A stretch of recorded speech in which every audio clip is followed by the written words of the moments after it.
Assalamualaikum.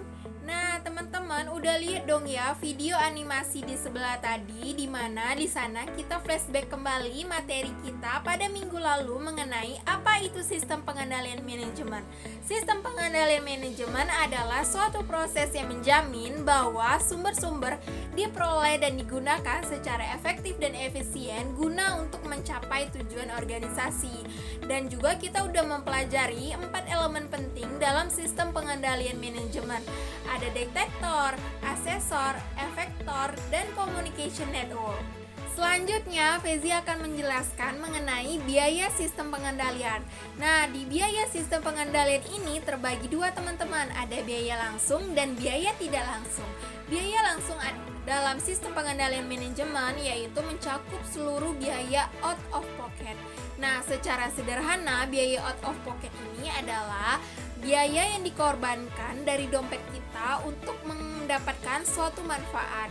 Dan juga di sini ada biaya moneter, di mana biaya moneter itu adalah biaya yang dihitung dan diukur berdasarkan nilai keuangan. Contohnya pembayaran bonus tunai atau biaya pemeliharaan staf audit internal. Sedangkan biaya tidak langsung ini adalah biaya yang dapat dikurangkan dengan biaya langsung pengendalian yang disebabkan karena efek samping yang dapat merugikan seperti adanya gamesmanship, penundaan pekerjaan, perilaku negatif, dan perubahan perilaku. Untuk materi lebih detailnya, yuk kita dengarkan penjelasan dari teman-teman kita. Perubahan perilaku merupakan efek samping yang berhubungan dengan sistem pengendalian manajemen yang umumnya itu muncul dan dapat menyebabkan biaya tidak langsung yang signifikan pada suatu organisasi. Kemudian, perubahan perilaku dan pengendalian hasil. Nah, dalam sistem pengendalian hasil, perubahan perilaku terjadi ketika suatu organisasi menetapkan perangkat pengukuran hasil yang tidak sesuai dengan tujuan organisasi yang sesungguhnya.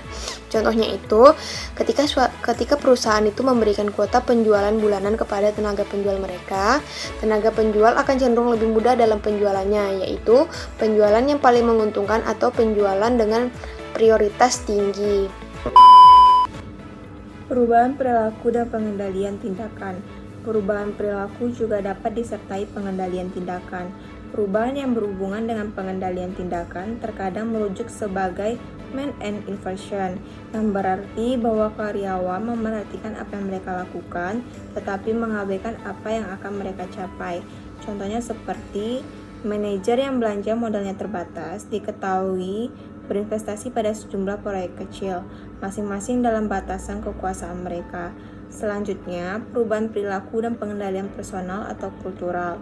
Budaya yang kuat juga dapat menyebabkan perubahan ketika norma perilaku yang digunakan oleh kelompok untuk mengarahkan perilaku para anggotanya, atau pengukuran yang digunakan untuk memberikan imbalan kelompok tidak sesuai dengan yang diinginkan perusahaan. Selanjutnya ada gamemanship. Gamemanship digunakan untuk menunjukkan tindakan oleh karyawan untuk meningkatkan indikator kinerja mereka tanpa menghasilkan pengaruh ekonomi yang positif terhadap perusahaan. Menciptakan sumber daya Slack. Slack mencakup konsumsi sumber daya perusahaan oleh pekerja yang melebihi apa yang dibutuhkan. Contohnya konsumsi sumber daya oleh karyawan yang tidak dibenarkan begitu saja dalam hal kontribusinya untuk tujuan si perusahaan. Biasanya Slack ini tercipta karena adanya pengendalian hasil yang ketat yang sedang digunakan. Contohnya nih, sebagian besar karyawan dalam bagian manajemen itu akan dievaluasi secara ketat apakah mereka mencapai target anggaran atau tidak. Manipulasi data. Manipulasi data melibatkan pemalsuan indikator pengendalian. Ada dua bentuk dasar dari manipulasi data. Yang pertama itu pemalsuan dan yang kedua manajemen data. Nah, yang pertama kan tadi pemalsuan. Pemalsuan itu melibatkan pelaporan data yang salah atau data yang sudah diubah. Sedangkan manajemen data itu melibatkan beberapa hal atau tindakan yang mengubah hasil laporan. Contohnya nih, jumlah penjualan, rasio utang atau saham, bahkan laporan pendapatan. Manajemen data juga memberikan keuntungan ekonomis yang tidak nyata pada perusahaan, bahkan bisa menyebabkan kerugian. Manajemen data dapat dilakukan baik dengan dua cara. Yang pertama dengan cara akuntansi dan yang kedua dengan cara operasional. Nah, kalau metode akuntansi dalam manajemen data itu biasanya melibatkan intervensi dalam proses pengukuran. Beda lagi kalau misalnya dengan cara operasional. Biasanya kalau dalam manajemen data itu dia melibatkan perubahan keputusan pelaksanaan. Penundaan pekerjaan. Penundaan yang disebabkan pengendalian mungkin lebih besar, seperti yang timbul dari persetujuan yang membutuhkan beberapa tanda tangan manajer dari beberapa jenjang jabatan. Dalam kondisi seperti ini, persetujuan yang dibutuhkan terkadang menghambat pelaksanaan, sehingga menghambat pasar serta respon konsumen juga. Jelasnya, ketika tindakan cepat merupakan hal yang penting, seperti pada beberapa pasar yang bersaing ketat, penundaan keputusan bisa jadi cukup merugikan. Penundaan pekerjaan yang disebabkan pengendalian bukanlah permasalahan yang berdiri sendiri.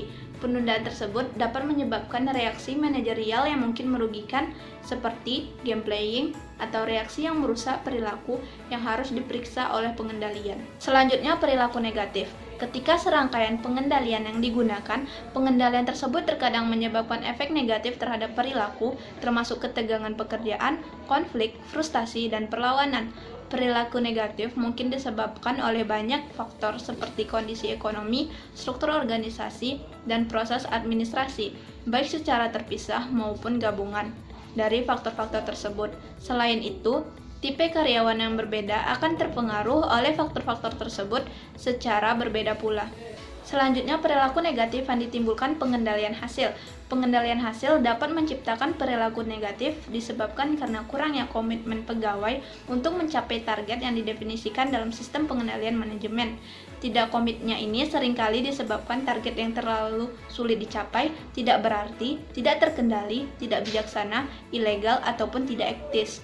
Permasalahan dalam sistem pengukuran tidak adil karena dinilai berdasar hal yang tidak dapat dikendalikan, berdasarkan imbalan atau hukuman yang tidak sesuai, imbalan yang terlalu kecil, atau hukuman yang terlalu berat.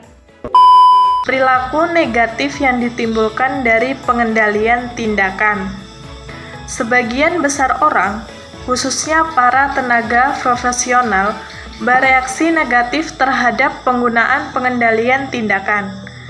Kajian pertindakan dapat membuat frustasi jika karyawan yang ditinjau tidak menganggap tinjauan tersebut memiliki tujuan yang bermanfaat. Pengendalian tindakan juga dapat mengganggu karyawan golongan bawah. Tidak mengherankan hasilnya adalah tenaga kerja yang kehilangan motivasi dan arah serta tingginya tingkat pengkhianatan. Kesimpulannya yaitu penerapan seluruh pengendalian pada hakikatnya mengharuskan perusahaan untuk mengadakan beberapa biaya langsung dalam bentuk tunai.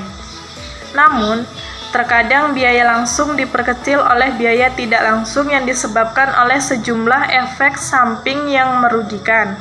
Baiklah, wabillahi taufiq wal hidayah. Wassalamualaikum warahmatullahi wabarakatuh.